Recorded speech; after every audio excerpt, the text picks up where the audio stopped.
Friends, हम लोग oceanography को डिस्कस कर रहे थे और इससे पहले की क्लास में जो हमारे ओशियन करेंट्स होते हैं यानी कि महासागरीय धाराओं को हम लोगों ने डिस्कस किया था। अब देखिए, हम लोग गहरे समुद्र में चलने वाली जल राशियों को डिस्कस करेंगे। यानी कि हम लोगों ने जो सरफेस के ऊपर आपके करेंट्स चलते हैं उसको डिस्कस कर लिया। अब देखिए, सरफेस को तो डिस्कस कर लिया, लेकिन जो गहरे महासागर में जल राशियां चलती हैं उसको हम लोग देखेंगे। तो सबसे पहले समझते हैं कि ये अधा सागरीय जलराशि होती क्या है। देखिए, जब अधा सागरीय वर्ड आए तो कंफ्यूज नहीं होना, इसका सिंपल सा मतलब है सागर की गहराई में। अधा मतलब सागर के नीचे, यानी कि सागर की गहराई में जो जलराशियां चलती हैं, जो वाटर मासेस चलते हैं, वो हो गए अधा सागरीय जलराशि। तो अधा सागरीय जलराशि महासागरीय जलराशि बड़े आयतन वाली समान जलराशि होती है। देखिए, कुछ वर्ड्स आए हैं। एक तो ये महासागरीय जलराशि है, बहुत ही सिंपल सी बात है। बड़े आयतन वाली होती है, यानी कि इसमें बहुत ज्यादा पानी होता है, बड़ी मात्रा में इसमें पानी होता है जलराशि में। और समांग होती है, मतलब इसकी जो सैलिनिटी है यानी कि जो लवणता है, इसके साथ ही इसकी आपकी जो टेम्परेचर है वो आसपास के वाटर के समान ही होती है। यानी कि सैलिनिटी और टेम्परेचर वगैरह जो है इस जलराशि का एक समान होता है, समांग होता है। यानी इसमें तापमान और लवणता संबंधी अनुरूपता होती है। इनका विस्तार अत्यधिक होता है, यानी कि बहुत फैली हुई होती हैं और ये कई महासागरों तक फैली हैं। इसी कारण महासागर तंत्र जो है वो बंद ना होकर के खुला तंत्र है। देखिए, यही जो जलराशियां हैं एक समुद्र के पानी को दूसरे समुद्र में, दूसरे समुद्र के पानी को तीसरे समुद्र में पहुंचाती रहती हैं और इसीलिए महासागर का तंत्र कैसा है, खुला तंत्र है। देखिए, महासागरीय जलराशियों का उत्पत्ति क्षेत्र उच्च अक्षांश में सागरीय सतह है। तो जो हमारे हाई लैटिट्यूड्स हैं 90 डिग्री और इसके आसपास के जो लैटिट्यूड है, वहां पर ये महासागरीय जलराशियां, जो गहरे पानी की जलराशियां हैं, वो उत्पन्न होती हैं। अभी हम लोग डिटेल में देखेंगे कि कैसे जो नॉर्वे वगैरह सागर है वहां पर किस तरह से जल राशियां उत्पन्न होती हैं। तो अभी के लिए उच्च अक्षांशों में सागरीय सतह जो है वहां पर जल राशियां उत्पन्न होती हैं, क्योंकि यहां पर जो तापमान है न्यून होता है, इसलिए सागरीय जल का घनत्व तो बढ़ जाता है। चलिए मैं थोड़ा सा आपको बता देता हूं। देखिए क्या है, टेम्परेचर कम होता है तो जल का घनत्व तो बढ़ता है। जब जल का घनत्व तो बढ़ता है तो जल जो है अपने आसपास से भारी हो जाता है, आसपास के जल से, यानी नीचे की तरफ जाने लगता है। तो जब जल देखिए नीचे की तरफ जाएगा इसको कहेंगे डाउन वेलिंग, यानी अवप्रवाह। तो जो अवप्रवाह या डाउन वेलिंग होगी इसमें क्या होगा, जल नीचे की तरफ जाने लगेगा। अब देखिए, एक निश्चित गहराई पर पहुंचने के बाद ये जल क्या करता है, क्षैतिज रूप से आगे बढ़ना चालू कर देता है। कहां पर से बढ़ता है वो आगे हम लोग देखेंगे, लेकिन पहले क्या होता है, पानी ठंडा होता है, ठंडा होने के बाद नीचे जाता है, जिसको डाउन वेलिंग कहते हैं। डाउन वेलिंग करने के बाद एक गहराई पे पहुंच करके ये क्षैतिज रूप से आगे बढ़ना शुरू कर देता है, जिसकी वजह से डीप वाटर मासेस यानी कि जो गहरे सागर की जलराशियां हैं वो जन्म लेती हैं। तो यही चीज यहां पर कही गई है। एक बार नीचे जाने के बाद सागरीय जल में तापमान एवं लवणता के संबंध में स्थायित्व आ जाता है। यानी जब ये ऊपर का पानी नीचे जाता है एक गहराई तक, तो एक ऐसी गहराई होती है कि जो इसका तापमान है और जो लवणता है वो स्थिर हो जाती है, आसपास के वाटर के बराबर हो जाती है। आगे इसको मैं डिटेल में बता दूंगा, कंफ्यूज नहीं होना है। इसका तात्पर्य यह नहीं है कि जलराशियों के तापमान एवं लवणता में कालिक और स्थानिक परिवर्तन नहीं होता है। यानी जो जलराशियां हैं टाइम और स्पेस के साथ इनका टेम्परेचर, इनकी लवणता बदलती है। ऐसा नहीं है कि टाइम और स्पेस के साथ इनकी लवणता नहीं बदलती है जलराशियों की, लेकिन बहुत थोड़ा सा परिवर्तन होता है। और वो भी कब होता है, जब ये जलराशियां किसी दूसरी जलराशि से मिलती है। यानी कि मान लीजिए एक जलराशि का टेम्परेचर कम है, ये थोड़े से ज्यादा टेम्परेचर वाली जलराशि से मिल गई, या एक जलराशि की लवणता कम है, ये थोड़ी ज्यादा लवणता वाली जलराशि से मिली, तो इसके ऊपर असर पड़ेगा, लेकिन ये मामूली होता है, बहुत ज्यादा अंतर नहीं होता है। जल राशियों के अगर प्रकार की बात करें तो तीन तरह की हैं। केंद्रीय जल राशियां यानी थर्मोक्लाइन परत में, मध्यवर्ती जल राशियां और गहरी एवं नितलीय जल राशि। तो ये तीन तरह की जल राशि होती हैं। यहां पर देखिए जो जलराशि हैं, किस सागर में कौन कौन सी जलराशियां चलती हैं, सॉरी किस परत में कौन कौन सी जलराशियां चलती हैं, यानी केंद्रीय जलराशियां कौन सी हैं, मध्यवर्ती कौन सी हैं और गहरी एवं नितलीय कौन सी हैं, ये बताया गया है। अब आपको याद करने की जरूरत नहीं है अगर आप यूपीएससी दे रहे हैं, लेकिन अगर आपको नेट वगैरह देना है तो आप याद कर लीजिए, क्योंकि क्वेश्चन आ सकता है कि इनमें से कौन सी नितलीय जलराशि है, कौन सी मध्यवर्ती जलराशि है। अब देखिए जल राशियों के स्रोत क्या हैं, यहाँ से आपका कॉन्सेप्ट जो है वो प्रिपेयर होना शुरू होगा। अभी हम लोगों ने इंट्रोडक्शन देखा। अधा जल सागरीय जल राशियों का मुख्य स्रोत उच्च अक्षांश में सागरीय सतह के ठंडे और अधिक घनत्व वाले जल का अवप्रवाह है। देखिए उच्च अक्षांश में क्या होता है, जो अब जाहिर सी बात है उच्च अक्षांश है तो टेम्परेचर कम होगा, टेम्परेचर कम होगा तो पानी कहाँ जाएगा, नीचे जाएगा। क्यों नीचे जाएगा? क्योंकि वाटर की जो डेंसिटी है वो बढ़ जाएगी। कम टेम्परेचर की वजह से वाटर की डेंसिटी बढ़ जाएगी तो पानी कहाँ जाएगा, नीचे की तरफ चला जाएगा, क्योंकि ये भारी हो गया। तो भारी पानी नीचे की तरफ चला जाएगा और जब नीचे की तरफ चला जाएगा तो इसे क्या कहेंगे, डाउनवेलिंग या अवप्रवाह। तो ये अवप्रवाह कहाँ हो रहा है, उच्च अक्षांशों पे हो रहा है जहां पर सर्दी ज्यादा है। अब देखिए क्या होगा, इसको मैं यहीं पर आपको पूरा क्लियर करवा देता हूं। यहां पर क्या हुआ, पानी नीचे आया। अब देखिए पानी, महासागर तो बहुत गहरा है तो लगातार नीचे जाता रह सकता है, लेकिन एक जगह ऐसी आएगी जहां पर यह पानी नीचे जाना बंद कर देगा, रुक जाएगा। तो वो जगह कौन सी होगी, मान लीजिए ये वाला जो बॉक्स है, यहीं तक पानी नीचे आता है, इसके बाद नीचे नहीं जाता है। तो इसका कारण क्या है, मान लीजिए इस बॉक्स के अंदर जो सैलिनिटी का लेवल है, चलिए मान लेते हैं 30% है। ऐसे मान लेते हैं कि इस बॉक्स के अंदर जो पहले से पानी था, जो नया आया उसकी बात नहीं हो रही है, मान लीजिए यहां पर समुद्र में पहले से भी तो पानी होगा, तो यहां पर जो पानी था उसका मान लीजिए कि जो लवणता थी वो 30% थी, और ऊपर से जो पानी आ रहा था इसकी भी लवणता मान लीजिए 30% थी। तो क्या हुआ, क्योंकि ऊपर का जो आसपास का पानी था उससे इस पानी की लवणता ज्यादा हो गई थी, सैलिनिटी ज्यादा हो गई थी। अब क्यों हो गई थी, अगर आपके माइंड में आए कि यह सैलिनिटी ज्यादा क्यों हो गई थी, तो देखिए उच्च अक्षांश है, उच्च अक्षांश है तो क्या हुआ, बहुत सा पानी हिम में बदल गया।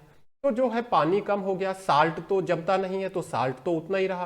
तो कम पानी में जब ज्यादा साल्ट हो जाएगा तो क्या होगा, लवणता बढ़ जाएगी।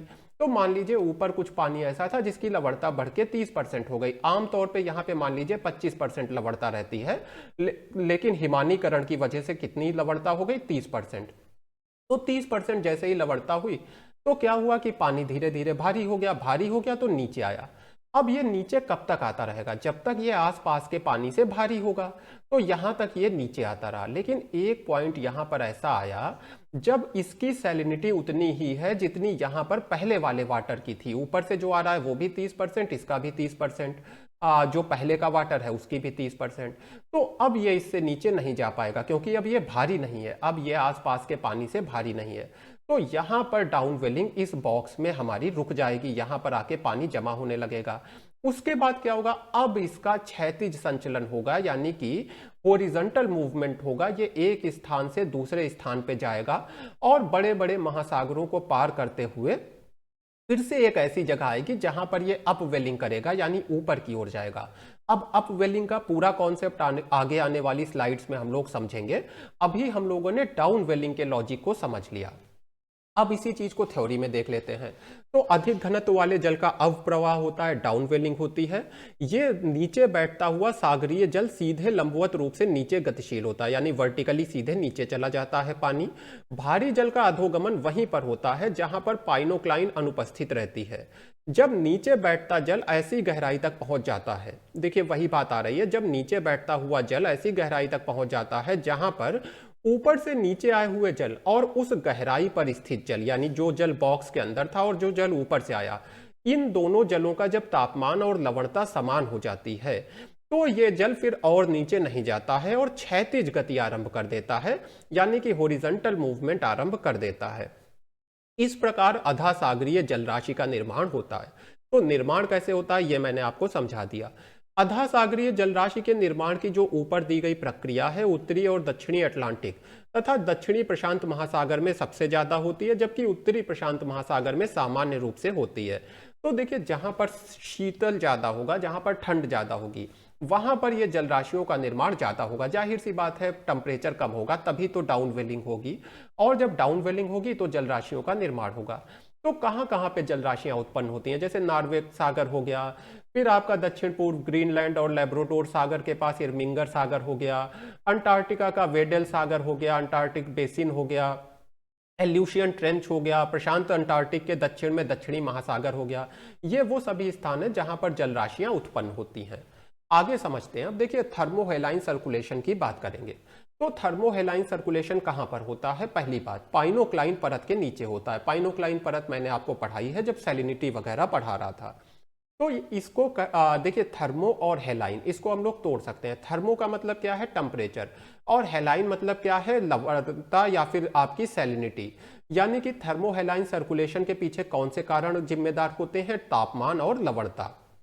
इसमें क्या होता है? अवप्रवाह होता है, डाउन वेलिंग होती है, जैसा अभी हम लोगों ने देखा वही चीज। एक्चुअल में थर्मोहेलाइन सर्कुलेशन क्या है जो अभी हम लोगों ने देखा। तो कम तापमान और अधिक लवणता के कारण जल का घनत्व अधिक हो जाता है। ये क्यों होता है जल का घनत्व अधिक? हिमानीकरण या वाष्पीकरण की वजह से। देखिए, अगर हिमानीकरण हो रहा है, बर्फ जम रही है, तो जल का घनत्व बढ़ जाएगा क्योंकि लवणता बढ़ जाएगी। या अगर वाष्पीकरण बहुत ज्यादा हो रहा है तो भी लवणता बढ़ जाती है। तो इन सभी कारणों से क्या होता है, चाहे हिमानीकरण हो चाहे वाष्पीकरण हो, इसकी वजह से जल का तापमान और लवणता बढ़ जाती है। सॉरी, तापमान कम हो जाता है और लवणता बढ़ जाती है। इसकी वजह से जल की डाउन वेलिंग होती है और थर्मोहेलाइन सर्कुलेशन जन्म लेता है। तो यही अवप्रवाह यानी डाउन वेलिंग की वजह से गहरी महासागरीय धाराएं उत्पन्न होती हैं।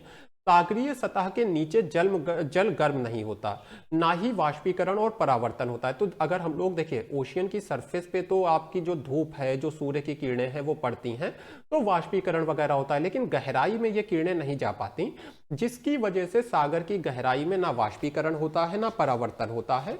और इसके कारण भौतिक और रासायनिक क्रिया जो है केवल सागर की सतह पर होती है। नीचे कोई भी भौतिक रासायनिक क्रिया नहीं होती है, क्योंकि यहां सूर्य का प्रकाश नहीं पहुंचता। गहरे महासागर की जलराशियों का तापमान और लवणता इस वजह से भी समरूप होता है। तो इसीलिए, क्योंकि सागर की गहराई में सूर्य के प्रकाश का प्रभाव नहीं पड़ता है, तो जो सागरीय जलराशियां हैं इनकी तापमान, इनका लवणता एक समान देखा जाता है। अच्छा देखिए, क्या इसमें होगा? अवप्रवाह, क्षैतिज संचलन, उक्त प्रवाह। पूरा का पूरा जो थर्मोहेलाइन सर्कुलेशन है इसमें कौन कौन से स्टेप होंगे? डाउन वेलिंग हुई, अवप्रवाह हुआ, इसके बाद क्या हुआ? क्षैतिज संचलन हुआ, यानी कि हॉरिजॉन्टली इसने मूवमेंट किया आपकी धारा ने।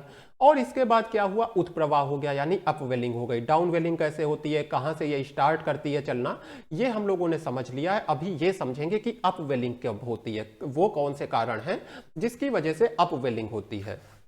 यहां पर आपके सामने थर्मोहेलाइन पूरा सर्कुलेशन दिया गया है कि किस तरह से आपका जो ओशियन है उसमें थर्मोहेलाइन सर्कुलेशन होता है। अभी आगे इस चीज को हम लोग और डिटेल में देखेंगे। अब देखिए, हम लोग पहले जल राशियों की बात कर लेते हैं। हम लोगों ने ये समझ लिया जल राशियां जन्म कैसे लेती हैं। अब हम लोग थोड़ा सा ये समझेंगे कि पृथ्वी पर जो महासागर है इसमें कौन कौन सी जल राशियां हैं। उसके बाद हम लोग उत्प्रवाह की भी बात करेंगे और कन्वेयर बेल्ट की भी बात करेंगे।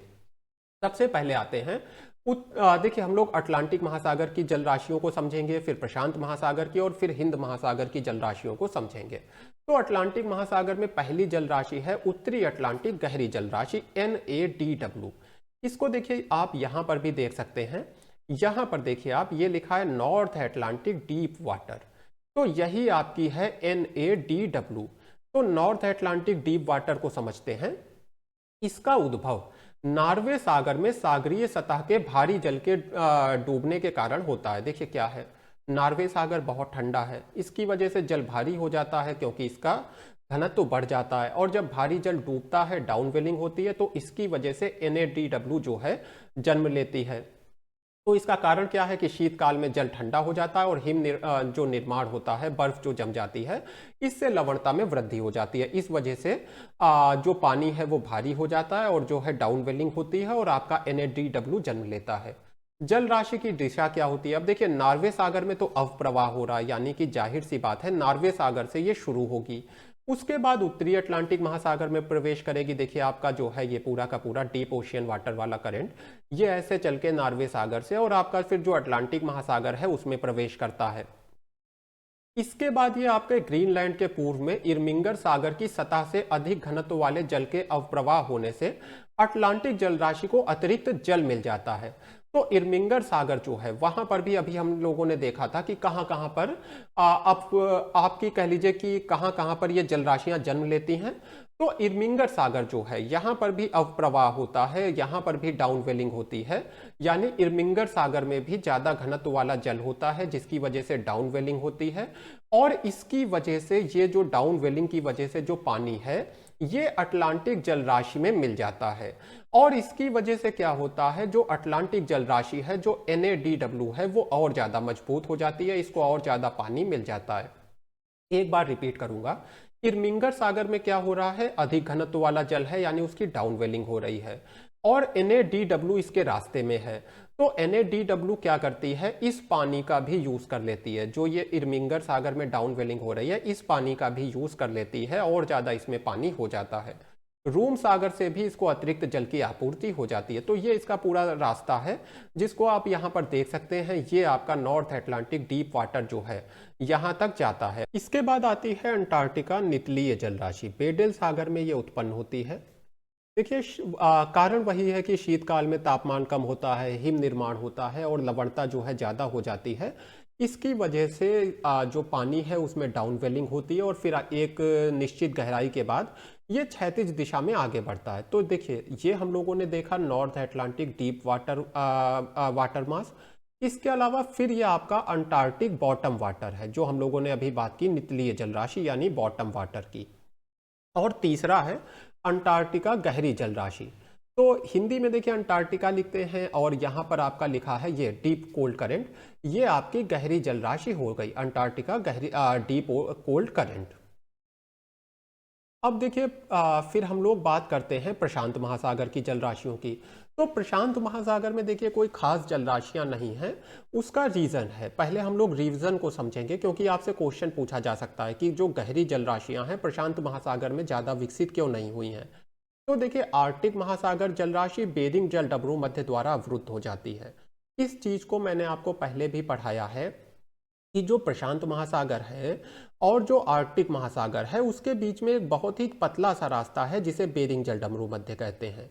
तो इसकी वजह से जो आर्कटिक महासागर की पानी है, जो आर्कटिक महासागर का जल राशि है, वो पूरी तरह से प्रशांत महासागर में नहीं आ पाता।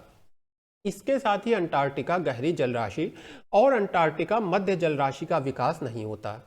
यानी कि यहाँ पर आपकी जो अंटार्कटिका गहरी जल राशि है और अंटार्कटिका जो मध्य जल राशि है, वो भी प्रशांत महासागर में विकसित नहीं होती। उत्तरी प्रशांत महासागर में सतह के जल की लवणता कम है, जिसके कारण घनत्व तो कम पाया जाता है और डाउन वेलिंग नहीं होती। तो ये देखिए कुछ कारण हो गए जिसकी वजह से प्रशांत महासागर में गहरे महासागर की जल राशियों का अधिक विकास नहीं हुआ। पहला कारण आप क्या बताएंगे, आप मैप में इसको दिखा भी सकते हैं कि देखिए जो बेरिंग जल डमरू मध्य है, वो प्रशांत महासागर को आर्कटिक महासागर से जोड़ता है, और ये रास्ता बहुत ही पतला है और बाकी का रास्ता अवरुद्ध है। तो आर्कटिक महासागर का पूरा जो जल राशि है, वो प्रवेश नहीं कर पाती है प्रशांत महासागर में। इसके साथ ही जो अंटार्कटिका की गहरी जल राशि है और अंटार्कटिका की जो मध्यवर्ती जल राशि है, वो भी प्रशांत महासागर में डेवलप नहीं हो पाती। और अंतिम रूप से आप बताएंगे कि जो उत्तरी प्रशांत महासागर है, यहाँ पर जल की लवणता कम है, जिसकी वजह से कम घनत्व पाया जाता है और डाउन वेलिंग नहीं होती। जब डाउन वेलिंग नहीं होगी तो ज्यादा जल राशियों का विकास नहीं होगा। तो इसीलिए इसमें एक कॉमन वाटर मास पाया जाता है, यानी कि जो आपका AaBW और जो NaDW है, ये आपका NaDW जो है, और इसका जो आपका इसके साथ ही आपका जो ये बॉटम वाला है AaBW, अंटार्कटिका निचलीय जल राशि, इनके मिलने से एक कॉमन वाटर मास बन जाता है।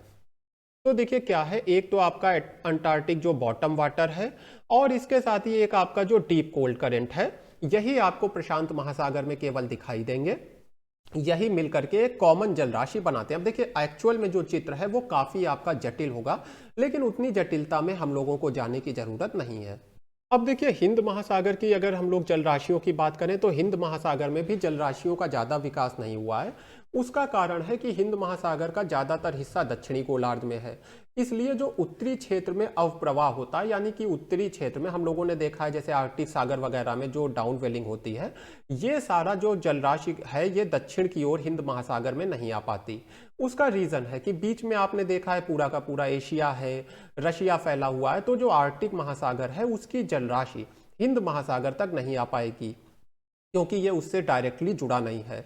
तो इसलिए यहाँ पर आपको जब देखिए डाउन वेलिंग होगी तभी जल राशि का निर्माण होगा, और हिंद महासागर दक्षिणी गोलार्ध में है। उत्तरी गोलार्ध की जो डाउन वेलिंग है उसका लाभ हिंद महासागर को मिल नहीं पाता है। लाभ कह लीजिए या कह लीजिए हिंद महासागर में जो डाउन वेलिंग की वजह से वाटर है वो पहुंच नहीं पाता है। तो इसलिए जो जल राशि है वो दक्षिण की ओर मूवमेंट नहीं कर पाती है। संचलन मतलब मूवमेंट। हिंद महासागर में भी कॉमन जल राशि पाई जाती है जैसे प्रशांत महासागर में है। इसके ऊपरी भाग में अटलांटिक गहरी जल राशि के गुण होते हैं और निचले भाग में अंटार्कटिक गहरी जल राशि के गुण होते हैं। ये जल होगा, चल नहीं होगा, जल राशि के गुण होते हैं। तो इन चीजों को आप ऐसे ही याद कर लीजिए। एक चीज यहां पर है कि देखिए लाल सागर में हम लोग जानते हैं रेड ओशन, जो हमारा रेड सी है, उसमें हम लोग जानते हैं कि सैलिनिटी ज्यादा है, 40% सैलिनिटी है। तो अब सैलिनिटी ज्यादा है तो क्या होगा, बहुत ही सिंपल बात है, डाउन वेलिंग होगी। जैसे ही सैलिनिटी बढ़ेगी किसी भी रीजन से, डाउन वेलिंग होगी। तो लाल सागर में जल राशि उत्पन्न होती है और ये बाकी फिर आगे चलती है और आगे चल के जो हिंद महासागर की कॉमन जल राशि है उसी में मिल जाती है। तो वैसे तो हिंद महासागर में और भी जल राशियां हैं, लेकिन जो मुख्य है वो कॉमन जल राशि है जिसको हम लोगों ने डिस्कस किया। अब देखिए हम लोग कन्वेयर बेल्ट संचरण की बात करेंगे। देखिए कन्वेयर बेल्ट है क्या, पहले तो ये समझेंगे। अब देखिए क्या होता है, डाउन वेलिंग होती है महासागर में और अप वेलिंग होती है। डाउन वेलिंग की कुछ बातें मैंने बता दी, अप वेलिंग अभी रह गई है। तो जो डाउन वेलिंग और अप वेलिंग दोनों की प्रक्रिया के द्वारा जो महासागर की सतह की जल राशियां और जो गहरी जल राशियां आपस में मिल जाती हैं, इसी को हम लोग कहते हैं कन्वेयर बेल्ट। थोड़ा सा मैं आपको यहाँ पे समझाऊंगा। डाउन वेलिंग के बारे में तो कुछ भी कहने की जरूरत नहीं है। मान लीजिए ये पूरा का पूरा एक स्थान है जहां पर पानी काफी ठंडा हो गया है, लवणता बढ़ गई है और पानी नीचे की तरफ जा रहा है, तो डाउन वेलिंग हो गई। फिर देखिए क्या होता है, कुछ ऐसे भी स्थान होते हैं जहां पर अप वेलिंग होती है।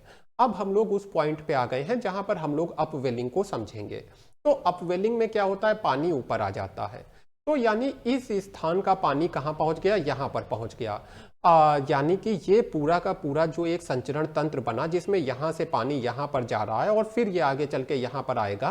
तो ये जो पूरा संचरण तंत्र बना, हालांकि ये इतना सिंपल नहीं होता है, लेकिन ये जो आपका पूरा संचरण तंत्र बना, यही आपका है कन्वेयर बेल्ट संचरण।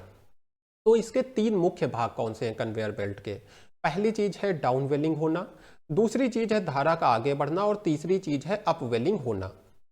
देखिए इसकी वजह से क्या होता है कि जो महासागर की सतह की जल राशियां हैं, जो सतह वाली जल राशियां हैं, वो आपके गहरी जल राशियों से मिलती रहती हैं। यानी कि यहां से अब देखिए क्या हुआ, ठंडा पानी नीचे गया था तो यहां पर कैसा है, ठंडा पानी है।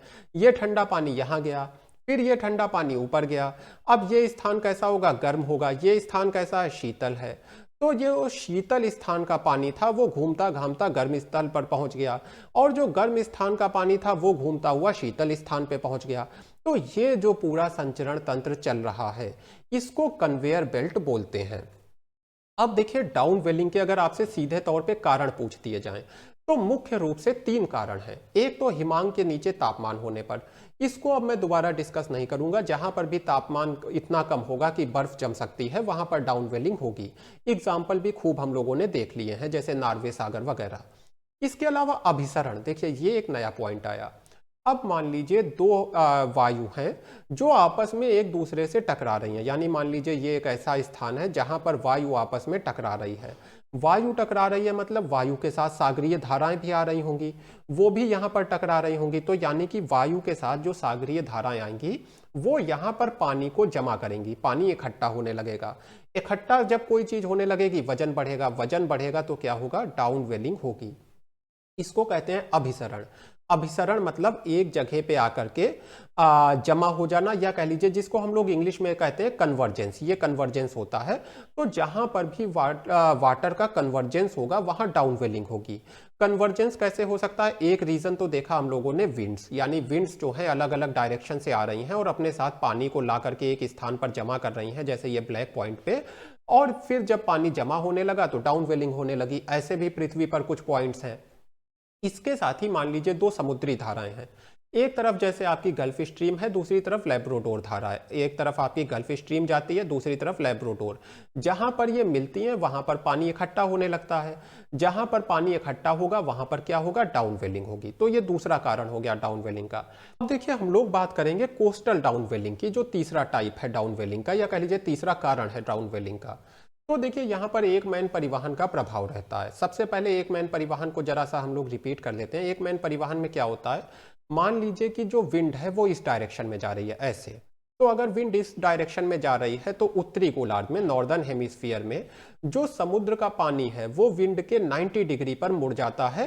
किस दिशा में? दाई दिशा में। ये नॉर्थ हेमिस्फीयर में होगा तो इधर को मुड़ गया। तो अगर विंड जा रही है आपकी यानी कि नॉर्थ डायरेक्शन में, तो पानी आपका किधर जाएगा? ईस्ट डायरेक्शन में। यही आपका एकमैन प्रवाह है जिसको हम लोगों ने देखा है। इसी चीज को फिगर पे लागू कर देते हैं, आपको पूरी बात समझ में आ जाएगी। दक्षिण से उत्तर दिशा की ओर हवा बह रही है। अब देखिए इसमें साउथ हेमिस्फीयर तक मैंने लाइन खींच दी है, लेकिन थोड़ा सा आप अंडरस्टैंडिंग रखिए कि नॉर्थ हेमिस्फीयर की बात हो रही है। तो नॉर्थ हेमिस्फीयर में उत्तरी गोलार्ध में क्या है कि दक्षिण से उत्तर दिशा में हवा बह रही है। तो यहां कहीं से मान लीजिए दक्षिण से उत्तर दिशा में हवा बह रही है। अब देखिए हवा के 90 डिग्री पर दाईं ओर क्या होगा? एकमैन प्रवाह की वजह से जल जो है आगे की ओर बढ़ेगा। यानी देखिए ये किधर जा रही है? नॉर्थ डायरेक्शन में। अगर नॉर्थ की तरफ आपका चेहरा है तो राइट होगा आपका इधर। तो यानी कि पानी कहां पर जमा होगा? जाकर यहां तटीय क्षेत्रों में। क्यों यहां तटीय क्षेत्रों में पानी जमा होगा? क्योंकि विंड जा रही है साउथ टू नॉर्थ। जब साउथ टू नॉर्थ विंड जा रही है तो एकमैन परिवहन की वजह से जो नेट फ्लो हो रहा है पानी का, वो 90 डिग्री डायरेक्शन में यहां पर हो रहा है। तो पानी यहां पर जमा होने लगेगा। जब पानी यहां पर जमा होने लगेगा तो फिर क्या होगा कि जाहिर सी बात है आपकी अप वेलिंग शुरू हो जाएगी, सॉरी डाउन वेलिंग शुरू हो जाएगी, यानी अवप्रवाह शुरू हो जाएगा।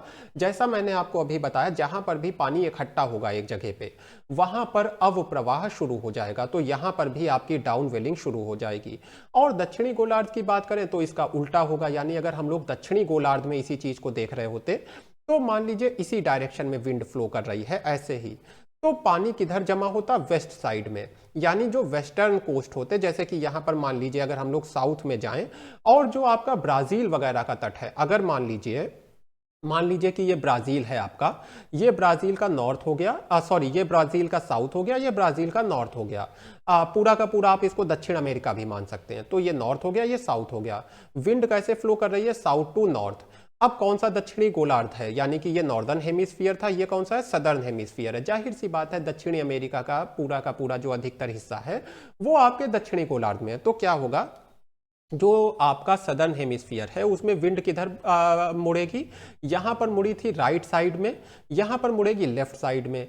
यानी कि लेफ्ट साइड में पश्चिमी लेफ्ट साइड में, या कह लीजिए कि बाईं ओर विंड मुड़ जाएगी। तो किस तट के ऊपर पानी जमा होगा?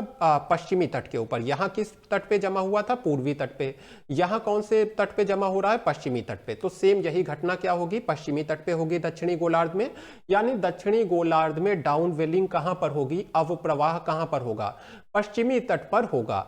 अगर क्वेश्चन आ जाता है क्या कारण है कि उत्तरी गोलार्ध में पूर्वी तट पर डाउन वेलिंग देखी जाती है जबकि दक्षिणी गोलार्ध में पश्चिमी तट पर डाउन वेलिंग देखी जाती है, तो बिना किसी कंफ्यूजन के इस चीज को आप लिख कर आइए। ये आपका पूरा कॉन्सेप्ट क्लियर हो गया होगा।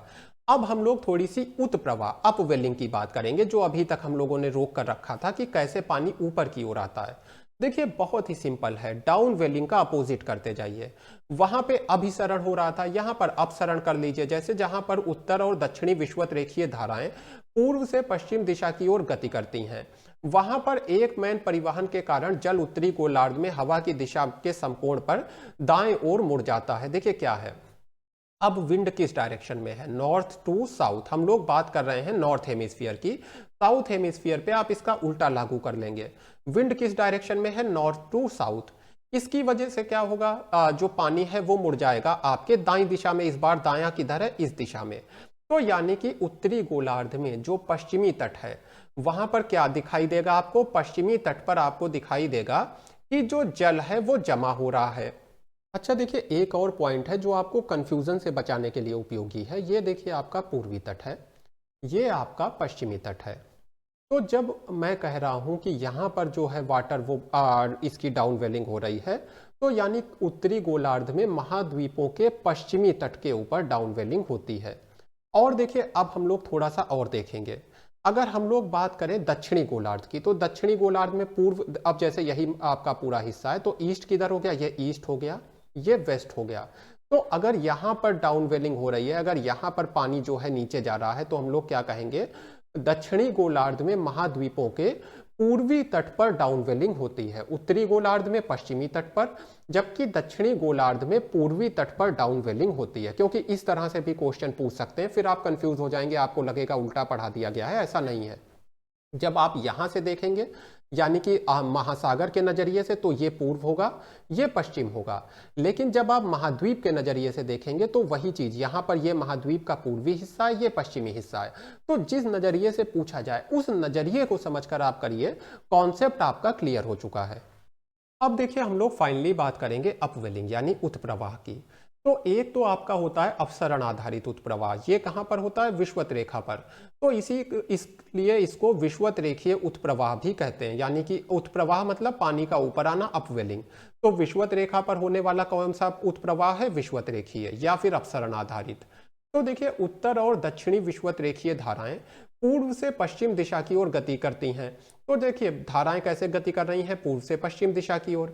और एक मैन परिवहन के कारण जल जो है उत्तरी गोलार्ध में हवा की दिशा के समकोण पर दाएं ओर मुड़ जाता है। अगर मान लीजिए एकदम सिंपल फिगर रखें, ईस्ट टू वेस्ट जा रही है हवा, तो जल किधर मुड़ जाएगा, इस साइड में, दाईं ओर। देखिए अगर आपका चेहरा पश्चिम दिशा में है तो आपका दायां हाथ इस तरफ होगा, तो इधर ही जल मुड़ जाता है। और दक्षिणी गोलार्ध में बाईं ओर मुड़ जाता है, उसको आप जस्ट अपोजिट कर लेंगे। इसके कारण महाद्वीपों के पश्चिमी भाग पर जल की कमी हो जाती है और उत्प्रवाह होता है। देखिए जब जल जो है आपका एक तरफ मुड़ जाएगा, एक जगह पर जमा होगा, तो दूसरी तरफ कमी हो जाएगी, सारा जल तो इधर जाने लगेगा। तो जो दूसरा हिस्सा है, जो महाद्वीप का दूसरा पार्ट है, दूसरी तरफ की साइड है, वहां पर जल की कमी हो जाएगी।